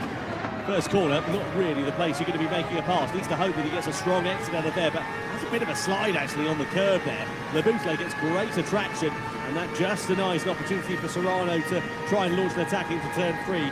No dive bombs into there, not at this stage of the race. We're only 1/3 through out of the race distance, but look at how dark that cloud is. Looking overhead, look at how ominous it is here at the Red Bull Ring. And now Serrano closer than ever before on Thomas Leboutle, who goes for a sort of half defensive line down that back straight, but holds on to the race lead coming into 4. Knows at the back of this little train, it's Guy Barber. He's managed to bring himself back up from pretty much the back of the grid up to P7 now. Only a couple of seconds off the lead. I mean, it is the back of his train, but he's there. If there's a mistake, he will be there to capitalise. So, good performance so far from the Australian driver. And we see this every time. He makes a mistake, comes back through, and then finishes pretty high, but could have done better if he qualified well. He needs to get that qualifying sorted, I think. Yeah, was his Achilles heel, you know, he sort of put him on the back foot courtesy of the fact that he started right down the field in the sprint race. Look at the live points rankings. If it landed as it was now, it would be great for Jose Serrano because he would have a bit of a comfortable cushion going into the penultimate round of the Gran Turismo World Series in Los Angeles in November, but there's plenty of time between now and when the checkered flag will fly here in this race. On board we are here with Kai de Bruyne, ever the opportunist, ever chasing his first podium in the GT World Series. Into turn 3 we go, and such is the legacy of the race that we've had here for this one. We haven't really had these breakaway battles, no divergence on soft, medium or hard compounds of strategies. That's why we're on lap 11, and you've got, what, 6 or 7 drivers all separated by a second or so effectively out on track. Yeah, I mean, it is that close right now, and it will continue to be that close until the checkered flag falls, I imagine, as we keep watching Jose Serrano. The thing is, if you make a move, you just open yourself up to attack from somewhere else, so you really have to make sure you are 100% sure you want to do that. They'll be decisive. Gallo right now, they're looking onto the wet line. I always get a bit scared when they do that, but yeah, they managed to seem to make the tyre work even whilst dousing it in water. So here we are. The top 6. That's 6 drivers there in that frame. They're there. So close right now. Yeah, exactly. And the thing is, they're all sort of keeping their powder dry. I mean, they're looking a bit scrappy coming down this start-finish straight, thinking about a bit of a move, but no one's really doing a big send to the inside at the moment. They know it's a long race. They know that the likelihood is, I mean, look, in the background there, it all looks nice and calm and cool in terms of the weather, but Inestrosa has just come into the pit lane at the end of lap 12. Is he going to do a bit of an alternate strategy? He's gone to the intermediate tyre. I mean, I haven't seen these spots of rain, unless there's a couple of spots coming on the sort of front canopy of that Rebel X 2019. But I mean, look, Inestrosa, he's so far down the order. Trying something different is, you know, it's something, isn't it? But why? If the track's bone dry, well, there, that's why. The weather radar, I suppose, is probably looking at. Yeah, but like right now, it is still slick tyres. It's what I mean. Like you can't. For this, you can't go, right, I'm going to think in 7D. Like, right, it will rain. I say that kind of Bruin runs into the back. What happened there? Serrano's slow. Still slow. I think Kai's looking a bit puzzled too. Yeah, I think basically what happened, Serrano must have had a moment there. He just backed the rest of them up then, didn't it? It's a warning there. Maybe that was it. He just for a collision. Just nipped him maybe and slowed him down. Kai de Bruyne now right on the back of the Frenchman's X 2019. Nothing really to do here. I don't see any rain, Tom. I mean, on the radar or something, there's nothing on the canopy. And again, in real life, you don't box until like the 6 can't take it anymore. Yeah, you're not at the crossover point, no doubt about it. You know, the thing is, the rain coming down on the canopy, fine, looks particularly spectacular as we see Drumont versus Serrano side by side in turn 3. Serrano holds firm, but runs a bit deep actually on the apex, and that might allow Drumont to close up onto the exit of the corner. Goes off onto the sort of wetter part of the circuit here and down in towards turn 4. He's got the inside line, but has he got the grip under braking? He has. Drumont is through and on the inside of Jose Serrano. Oh, look at that for Kai de Bruyne. Beautiful.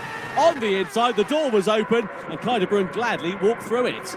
You don't have to ask him, do you? He always say, all right, okay, I'll take that. Thank you very much. Any opportunity, and Kai is on it. I've got to admire that driving style. Super aggressive, super opportunistic, and up to P3 now. He's like a Jack Russell, isn't he, kind of? But he's sort of, yapping away at your heels and then out over your shoulder. It's just sort of a very tall Jack Russell. Very tall Jack Russell indeed. But he is Dutch. Yeah, I mean, that's unfair. So, look, Ines Rosa, just to finish that thought, by the way, he's 22 seconds off the back, but exactly as you say, all the while you're keeping heat in those slick tyres, there's no need to change over to the intermediates because you're just not putting, you're not running out of grip or anything like that. And I start to get this point, but now look at the weather radar. It's changed back to slick, so unless it's just going to tippy-toe round, but you've got to keep a level of pace up. You've got to ignore that radar. Obviously it gives you an idea of what's coming, but you are there. You are the best place, the best person to determine what tyres you've got to be on. So that's what they always say to me on the radio when we're racing around the North Side. They say, "You tell us." And just saying, "Oh, but the radar says, yeah, but it's bone dry. Don't go onto a wet tyre." Look, he was 3 seconds slower than that, Ines Rosa. Any advantage he might have gained is already gone. He's losing time every lap now. I always remember, do you remember the 2009 Malaysian Grand Prix? Particularly weird sort of thing to get into, I know. But it was a race that was affected by rain. It ended up not going the full race distance, but there was a strategy there where Ferrari went onto the wet tyres on a bone-dry circuit.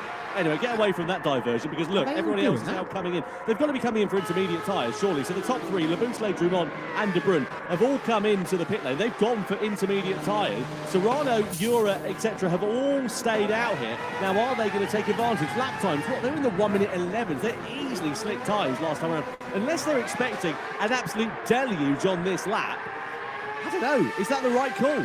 It's not raining, boys. What's going on? I'm sitting here wondering. Maybe they can see something we can't. But again, I can see there is we have a weather radar here. Hopefully we can show you guys on screen as well, so we can see that here is the weather radar. We can see that there is some rain coming, but can you see rain now? No! What's going on? Labousse and De Bruyne there. So De Bruyne's managed to take profit of that one. So he's now ahead of the two Frenchmen. Of course, Labousse, just to remind you, was in the race lead prior to this one. So, is this the effective race lead, or is now this the time for Jose Serrano and Paul Jura to start coming to the fore? Now there is the rain on the canopy for the first time.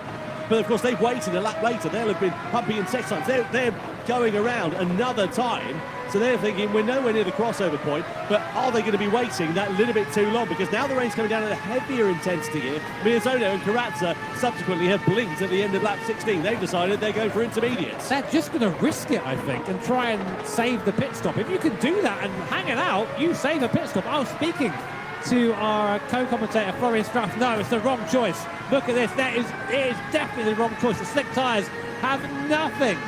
But then again, that the rain has almost stopped again. Maybe it's drier at this point of the circuit. Of course, the rain moves over the track, so not all of it is wet at once. Just to give some clarification for the audience, by the way, the weather radar, when it's a light blue, that's sort of a light rain. When it gets to dark blue, that's a heavy rain. When it's green, duck and find cover and get a boat with 2 oars rather than a Red Bull X 2019 with wet tyres, to be honest with you, is probably the best solution. I already saw it, It's really wet in the first part of the first sector that we can see. Marco versus Guiana on top of the team. We can't see too much rain on Oxygen XX3. Now the question is, how much time for the likes of Labousse, De Bruyne and Drummond, who all boxed at the end of the last lap, how much time are they going to be gaining or losing relative to the top 4 who are still on the slick tyres? The opportunity is there for these slick runners, but are the track conditions meeting what they're expecting? Well, here's where it's wettest. It's down here at T1 going up towards T2 and T3, and that's where we saw Gallo really struggle. But let's have a look now as they come through. It looks like it's dry. So I think by staying out, making that right call, the water's been cleared up pretty much instantly. I mean, these things are pretty much vacuum cleans the water. The water gets just thrown up and off into oblivion. So staying on this soft tyre was the right choice, because now they don't have to box off it again. They're on the right tyre at this time. If it does continue to rain, then you come in the box. But I think braving that out was the right choice, and only 4 cars have done that. Serrano, Jura, Gallo, and Guy Barbara. But Drummond has just lost a place to Takuma Sasaki, who's braved it out on the soft compactor tyre and is now taking profit of those runners who went for the intermediate tyres in this middle stint of the race, and now they're hemorrhaging time relative to those around. I mean, like lap times wise, last time around, Jose Serrano on the soft tyres, 1:16.6.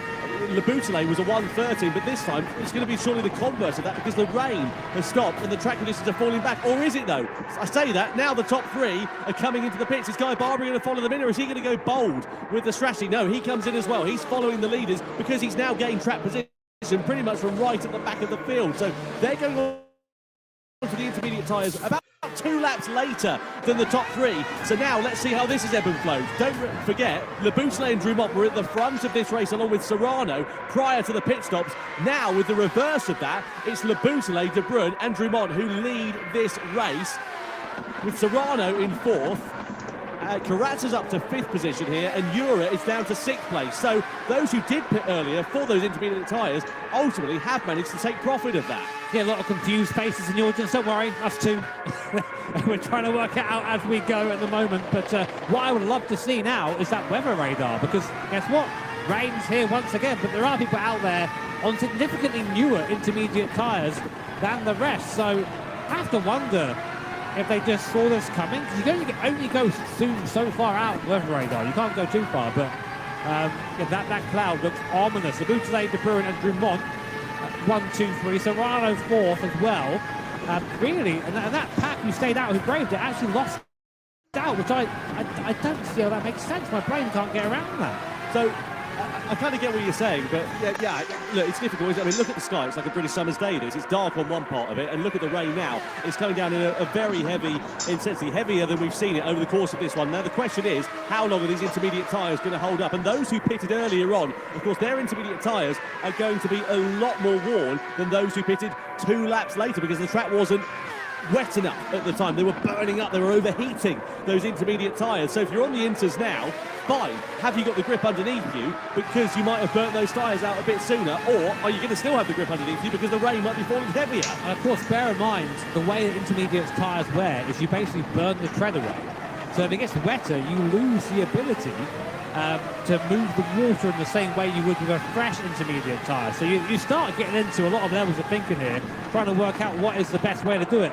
And the thing is, in real life racing, you will have a team on the end of your radio telling you what the best opportunity is. But here, they've got to do it all themselves. Look at the tyres there. So you can see the top three who pitted earlier for the intermediate tyres. Their tyres are significantly more warm relative to the likes of Serrano and Gallo and Jura. Jura, meanwhile, has just lost a place to Valerio Gallo, who's made a overtake on Jura for 6th position. But, yeah. So you can see that those who pitted later on, of course, have got more tyre left, as you would begin to expect. Now Le Bouteille is challenging with De Bruyne. Side by side we go. Le Bouteille still holds firm in the race leaders. De Bruyne sort of had a half look to the inside going down the start-finish straight, but couldn't quite make it stick. So we're 2/3 done here in this race. We're on board here with Drumont, spray being thrown in front of him effectively from the cars. And we head into the braking zone of turn 3. So this is your battle for the race lead, but how is this one going to ebb and flow in terms of the weather? I mean, look at the sky. It looks pretty clear, pretty okay. Kaiserberg got the run on the Bouteille there on the outside, better off the exit, just came off the racing line. Good launch there, looking around the outside. Can he make it stick on the Frenchman? He can. Right around the outside goes Kaiserberg, back up into the lead of the race. Really nice move there by the Dutch driver. But as you say, Tom, I mean, like we haven't got a weather radar here on screen right now, so I can't tell you what's coming and what isn't. But the skies look good. I think we're going to go back towards maybe a drier circuit. So, I mean, the question remains, do you reckon you could have kept out the soft tyres? I don't think so. I think that would be too much. Well, look, let's park that thought for now. The question now is, look, it looks right. It looks perfect overhead. As you see the two Frenchmen squabbling for second place here with Le Bouteille and Drumont. But can you now go to the end of the race on the intermediate tyres, or are you going to have to make another pit stop and go to dry tyres if it dries out towards the end of this one? There's so much going on in this one, and the upshot is now, for the first time, Kai De Bruyne it is that leads from Killian Le Bouteille in second, Serrano in third. You've got 4 drivers there separated by about 1.5, 2 seconds or so as they come on the run into turn 3. And now Kai De Bruyne, the Dutchman, leads a race for the first time in the grand finals in the Nations Cup. What an introduction there to Dunlops, to this series. Pretty much all that tyres being used at once in this race. Cool to see. But now, yeah, as you say, it's a matter of 30 laps until the track dries out again. It's time. It's about 1 minute 13 or so from the intermediate to the soft compounder tyre. Last lap time for context for our leader, Kai De Bruyne, 1:16.5. So we're not quite there yet, but Miyazono managed a 15.1. So the time is there. And that 15-1, by the way, that was on a older set of tyres. Not the oldest set on the grid, but an older set of tyres. So, well, there you are, last lap on the screen there. So, we're approaching it, but we're not quite there yet. But it's one of those big calls. If you're Guy Barber or something, make the call early, have a go. Why the hell not? Yeah, absolutely. I mean, Guy Barber was, as you saw earlier on, he was right at the sharp end of this one. The upside is because he pitted when he did, he lost a bit of track position, and he's now down into 8th position. You can see further behind there as well, you've got the likes of Gallo with Carazza and Ura all squabbling for places. Guy Barber celebrated his birthday yesterday. Would love to give himself a birthday present of a podium finish as we ride on board here with Jose Serrano, who's now all over the rear wing of Laboutelet into the braking zone of turn 3. Has he got the grip on the outside? They run side by side, but he'll have a face on the curb. He's got the traction though. He's got the overspeed. That's absolutely beautiful from Jose Serrano, who's now through it into 3rd place and fancies a nibble at Kylian Drumont's 2nd before too long. Not quite down into turn 4, but he's certainly getting the hurry up. The Serrano's Dunlop intermediates are significantly newer than Drumont's and De Bruyn's in front. That might play into this race. I've just seen our radar we have on our screen here. There is still a little bit of rain left, but after that, it seems to be, that's it, dry. So I feel as if we're going to be going back to soft tyres at some point in this race. When, though, that's up to the drivers. As Serrano now is right on the back of Drumont. Is he going to go for a move? He's got so much more speed right now with the drivers in front of him. Has Serrano played a blinder here? I mean, I wouldn't put it past him. This guy is a past winner. One last time out of London. The Nations Cup champion from 2023 in the team format.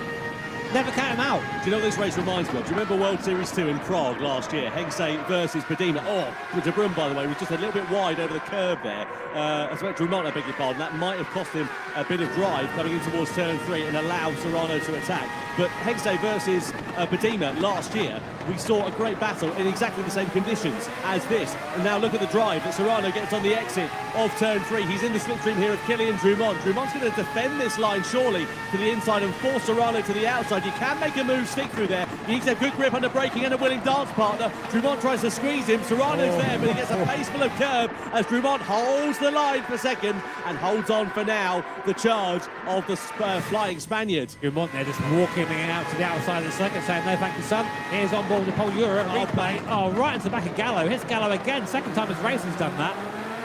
Yeah, no grip under braking there for Ura. Just plants it into the back of Gallo. He in turn then goes into the side of Adriano Carazza, who's on the receiving end of that one. Serrano having a look. He's got more grip. He's trying to use it to his advantage to the inside of the final corner. What a lunge from Jose Serrano. He's now through and into second. He wants to get 2 wins from 2 World Series events. It compromised his run, though, out of the final corner. Could leave him vulnerable, but I think he just about gathers it up okay. Starting to see a little bit of a dry line emerge there, Tom, and I think if you're Kai De Bruyn, those rear tyres are going off pretty, you can see here, they're going off pretty bad like. Same thing as Strohs. I mean, his race isn't really going to affect the rest of this race here, but Kai De Bruyn, Drumont and Laboutelet have something to think about very soon. Serrano, though, he can probably direct those in. Look at how much faster he is. He's already on the back of Kai De Bruyn, going down into T4 here. What do you make a go of it? He gets very close to the Dutchman, but look at the amount of speed he has over the car in front. It's only a matter of time. It has to be.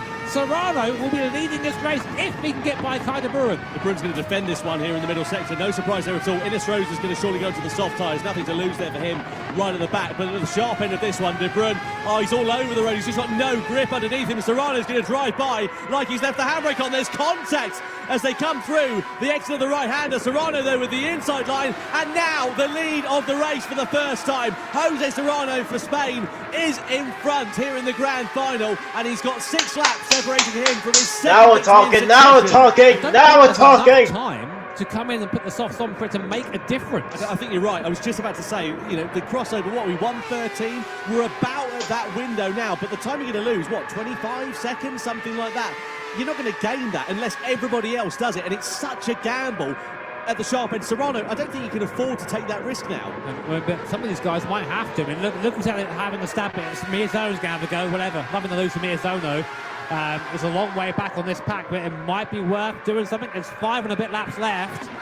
I don't know. Serrano might have played this one just fantastic. A bit wide down the bottom there. It doesn't matter. He's already gained a second on De Bruyn and Drumont. So now Paul Ura also coming through the field on a much much healthier intermediate tyre. Well, they picked it at the same time, didn't they? Yeah, are we going to see another Spanish 1-2? It's not out of the realms of possibility, is it? I mean, look, you know, Jura lost track position courtesy of the fact that he was a couple more car lengths behind Serrano, and ultimately, because of the field, they were so close to one another.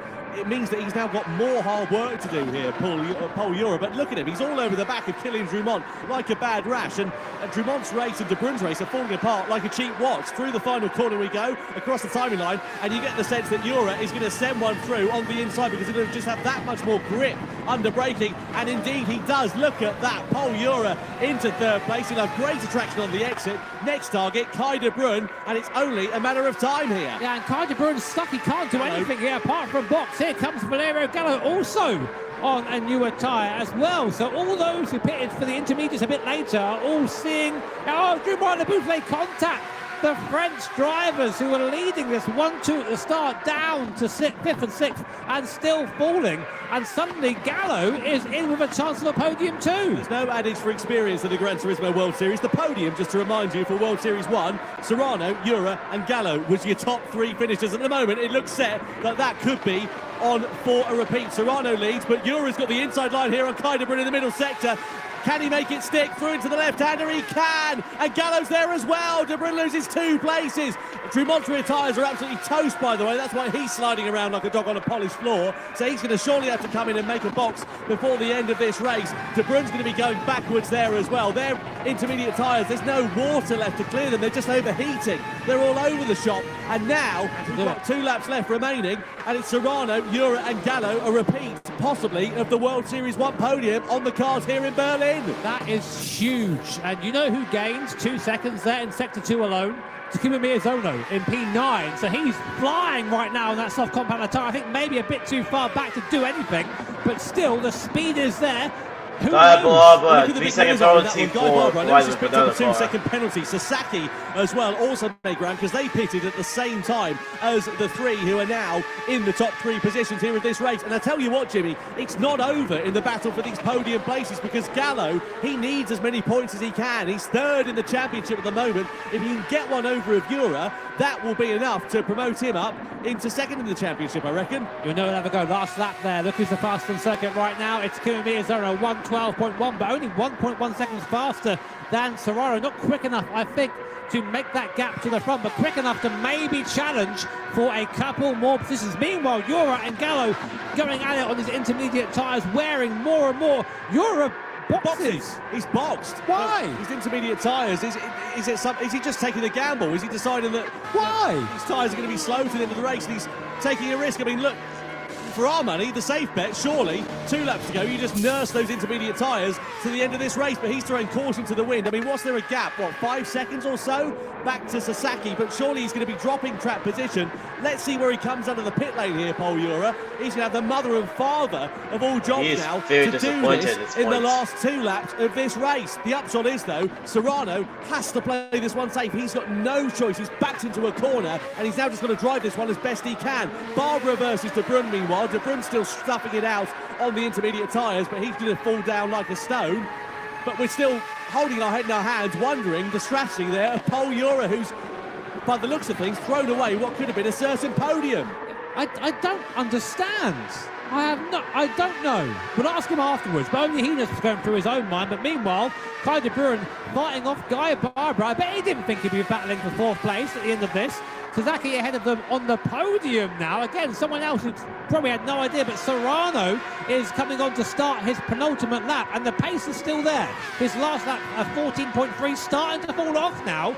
But look at the gap. He can afford a couple of seconds a lap. The drop-off is quite dramatic, I will say, on these intermediate tyres. So unless they're sort of thinking, look, if I run 2 more laps on these tyres, the rears are going to be toast, and I'm just going to be crawling around on that final lap, and that's what they're sort of gambling on. But look, let's wait and see how it all works out. I tell you, someone who'll be ruining how this race has panned out is Guy Barbara. I know he's in P5 and he's on for a strong result, but he was on the podium effectively now. He was in where Sasaki was prior to that 2-second penalty that he had a few moments ago. Meanwhile, Takuma Miyazono, we've hardly mentioned him at all here tonight. We talked about unusual strategies. He's just quietly ghosted his way up into 6th position and is now all over the back of Guy Barbara as De Bruyne versus Sasaki for the final podium place. Side by side they go. Sasaki holds it, but De Bruyne's got the inside line. Has he got the traction through on the inside? He has. Kai De Bruyne is now back up and into the podium places. Yeah, De Bruyne wants this. He's basically on the podium the entire race. Miyazono, though, look at him. He's stuck. He can't get by Guy Barbara, and he can't go off the race in line on those soft tyres. But the traction's there, and now, there's only one more lap left. Is Sasaki going to be far enough ahead to keep his position from Takuma Miyazono? This has been a ridiculous race. Jose Serrano starts his last lap, so he's now leading into T1, 6 seconds between him and Valerio Gallo. Kai De Bruyne third, Sasaki fourth, he's just on the final lap. from Takuma Miyazono, and Guy Barbara sixth.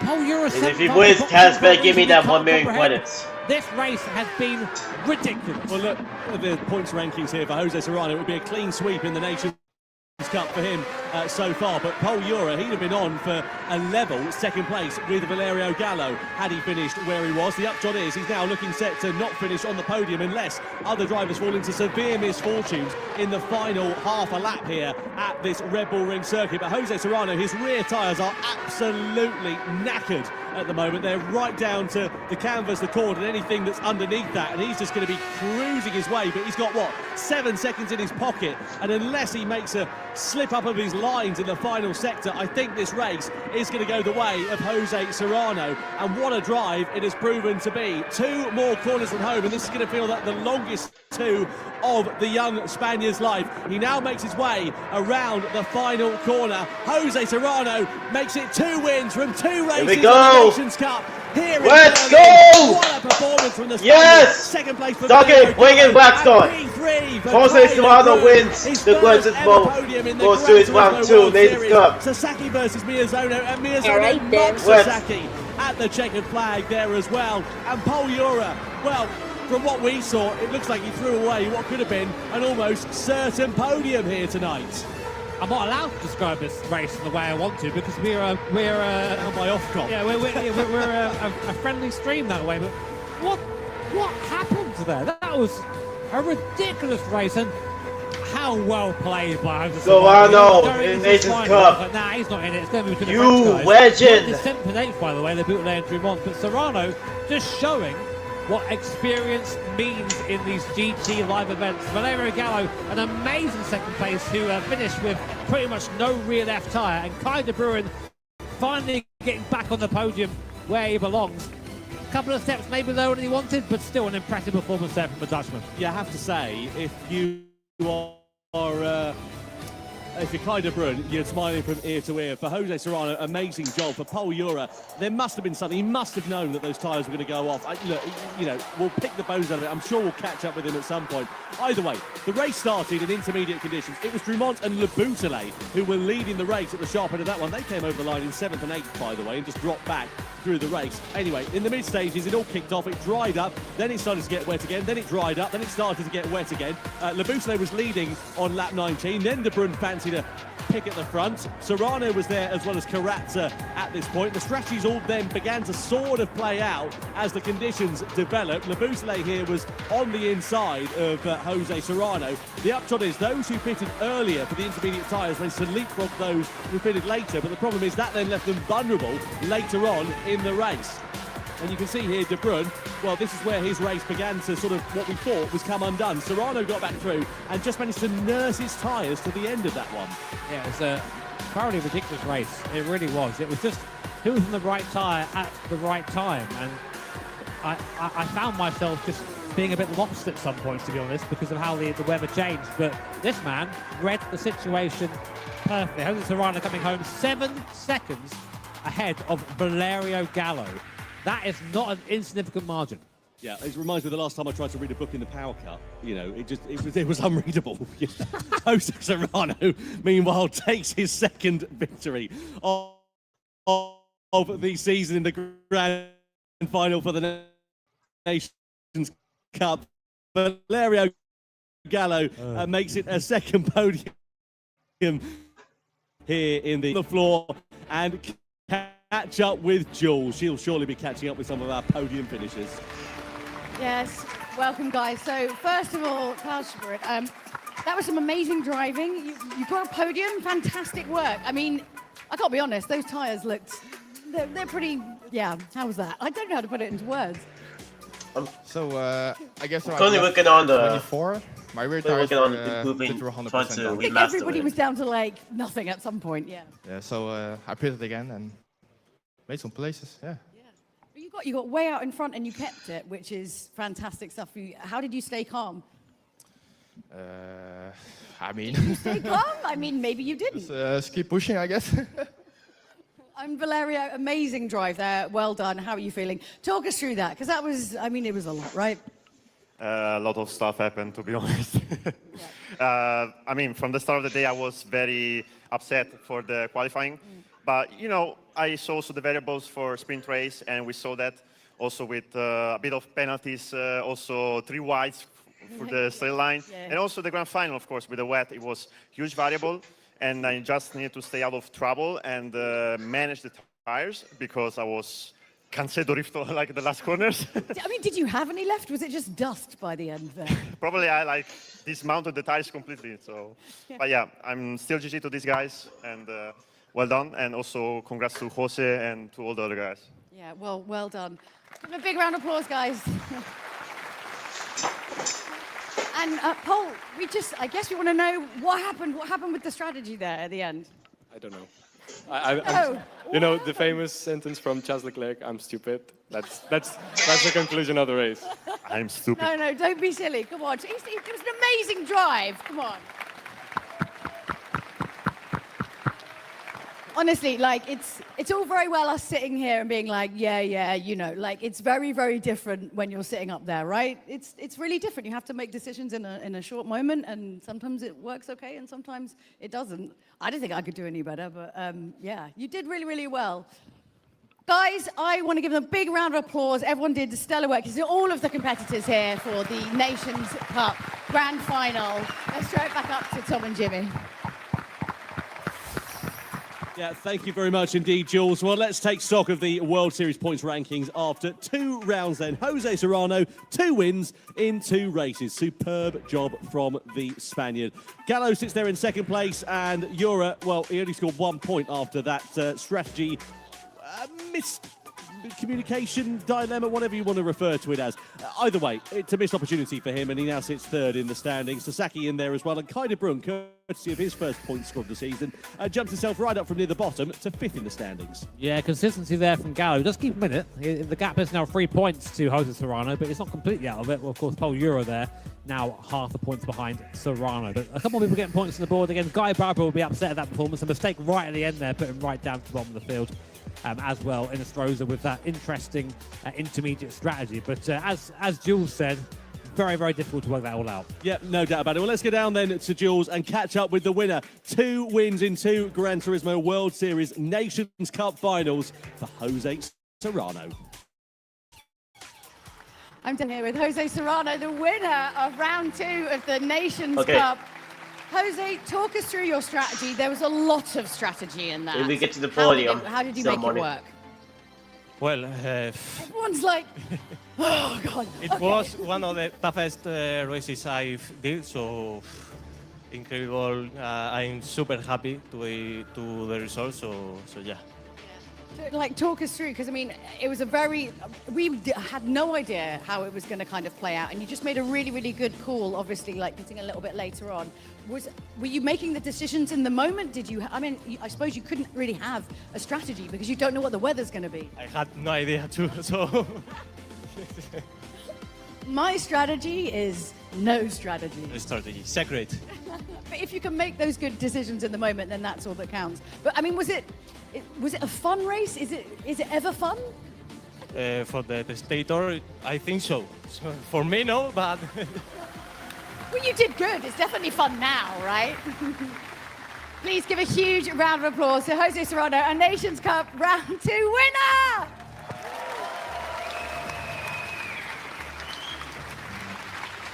Well, after you've had a cup of tea and calmed down after that one, you can vote for your driver of the day as well. Jose Serrano, Valerio Gallo, and Killian Drumont are your options. Get on to the YouTube stream and let us know who you think is the top driver from that one. I have to say, Jose Serrano, look, he pulled an absolute blinder, no doubt about it, but there were some great performances up and down the field in that race. It is quite hard to call. Yeah, almost hard to pick from those three there, but all definite contenders, all worthy of the Dunlop driver of the day. But it's up to you guys, vote on YouTube. Yeah, looking forward to seeing who is going to be the winner of that one. And look, you know, Kai de Bruyne as well. I cannot emphasise how happy I am for him. He's just seems to have been a nearly man. He's always been there. These X2019s he seems to perform exceptionally well in, but yeah, really, really strong performance. There are so many of those drivers now in this field where they're all rapid, and if the conditions sort of come together for them, they win easily. But as you know, in these events, we don't make it easier for them. Not at all. You don't say. I'm absolutely knackered after that one, and so are the drivers. Let's get the podium ceremony then underway without further ado here in Berlin. Start game, bring in Black Star. The Gran Turismo World Series. It's time to welcome our podium finishers in third place from the Netherlands. Give it your all for Kai de Bruyne.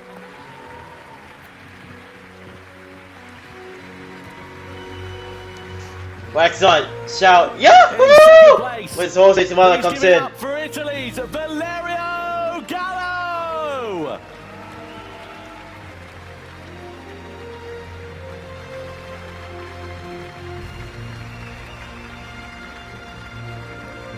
Oh, don't say it yet, Black Star, don't say it yet.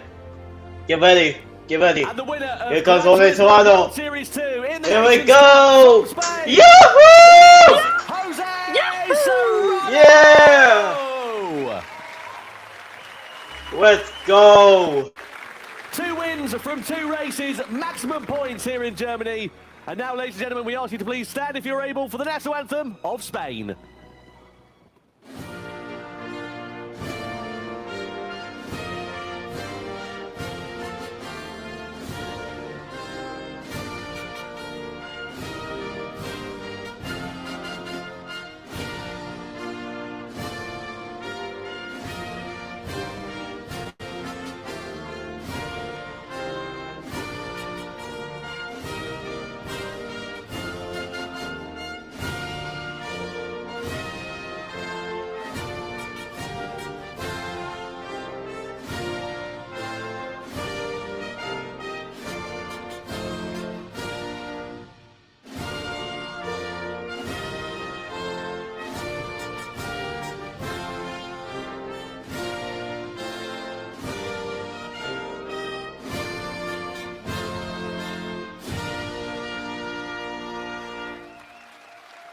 The national anthem of Spain plays out for our winner, Jose Serrano, who now has maximum points in the Gran Turismo World Series Nations Cup.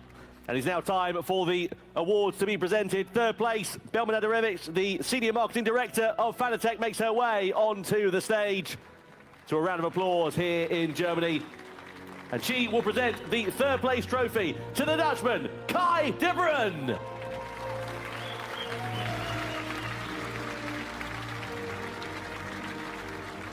Second place, Takahiko Tokyo, Sumitomo Rubber Industries Global Marketing Department, makes his way onto the stage here in Germany.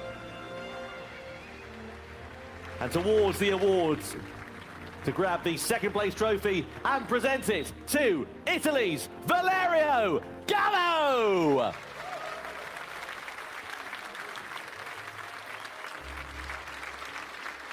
And finally, please welcome the Gran Turismo Series producer, Kazunori Yamauchi, onto the stage here in Berlin.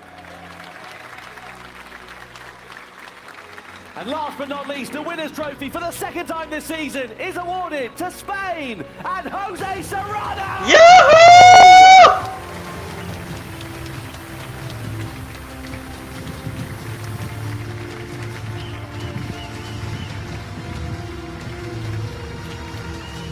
Wow, this is more outstanding than the Manufacturer's Cup. Do you agree? Yeah. This is so much better than the previous stream. Previous stream, the Manufacturer's Cup was rough. But oh my goodness, a happy ending to the Manufacturers Cup. Well, once again, spicy racing for you. Stop it. No, I mean, Are you on commission for that or something? I get paid every time I say it. But it was, my goodness, what some fantastic racing. Those tyres, wow. If anything was spicy, it was the tyres. We've just got to have rain every event. I'm telling you, it makes it amazing. I love trying to call that stuff. It's so difficult to watch. It's like real in-the-moment strategy. How do you find it? That was amazing. And look, if that sets a precedent for Dunlop coming into the championship, bring it on. I cannot wait. This was my mic. I would simulate a mic drop, but it's not. I'll take it out my wages, so I'm not going to do that. But it's been, have you guys had a good time? Yeah? We've had a great time here in Berlin. They've been incredible hosts, an amazing audience. Don't forget to get your tickets, of course, for Los Angeles. Come and visit us, get a tan. It's going to be great. And then, of course, our grand finals, which are going to be in Fukuoka in Japan. And tickets for them go on sale on October the 1st. You know you've always wanted to go to Japan. Now's your chance to do it with a good excuse, which is watching some amazing sim racing and the best in the world competing. Have you had a nice time today? Oh, I always have a nice time here at Gran Turismo. How could I not? It's been wonderful, hasn't it? I mean, Jose Serrano in the Nations Cup, maximum points on offer. He's in a great position going into World Series 3 in LA. I think it's every year it just gets better and better. See, that's the spice. It adds flavour to me. Okay. Well, look, we've had a great time, but we'll see you next time in Los Angeles. Bye. Wow. What a coincidence. And that is really it, you guys. That's really it. How's it going? You know, I mean, like, how it went? How do you feel about this? I like it. I'm gonna eat some sweets now. Yay, me, yay. I love sugar. What do you say that again? Huh? I love sugar. You love what? I love sugar and some nice sweets that I like. Sweets help me to keep iron.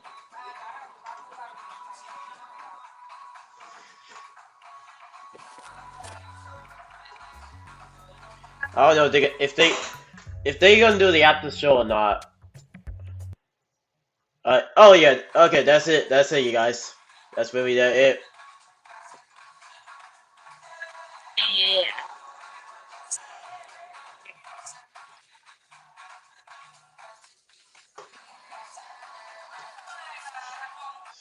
So I'll try something else, but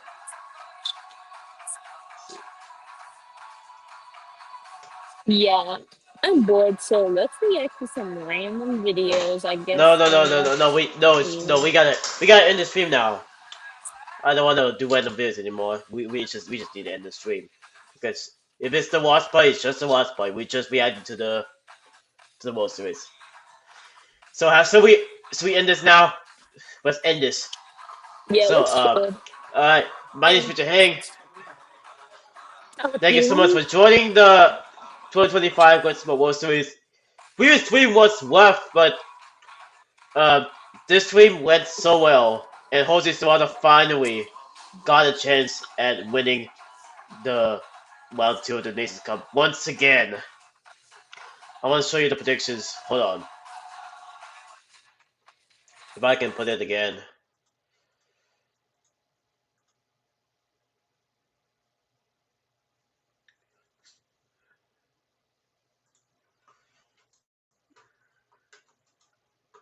Alright. Look. This is my prediction. Here it is. There it is. See that gold? That's Gold so means cool. that you won the race. I mean, gold means that somebody wins the race. You see that lost? That means they lost the race. So yeah. Well, what a good time it had been for this stream. Stay tuned for the Bombing number 2 Encounter of Chaos. I'm still thinking about it. It's just storage issues.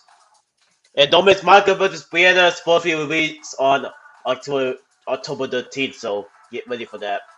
On the Auction XX3 channel and Daily Motion. Also, So yeah, subscribe to all. It's 1, 2, 3, 4 Matekiyama, all my channels for updates and new videos coming your way. And with that being said, my name is Mr. Hang. Copying. Is signing off. Peace. Goodbye. Bye.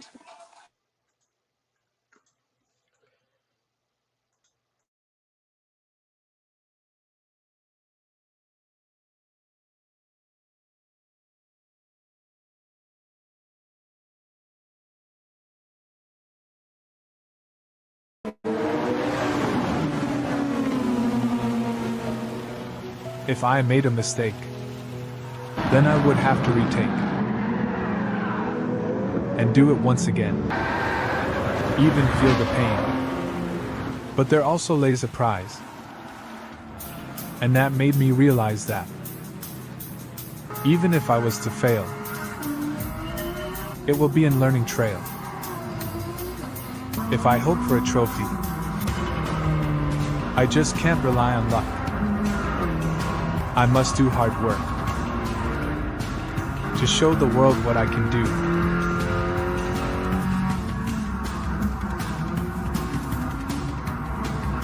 That's the essence of never giving up.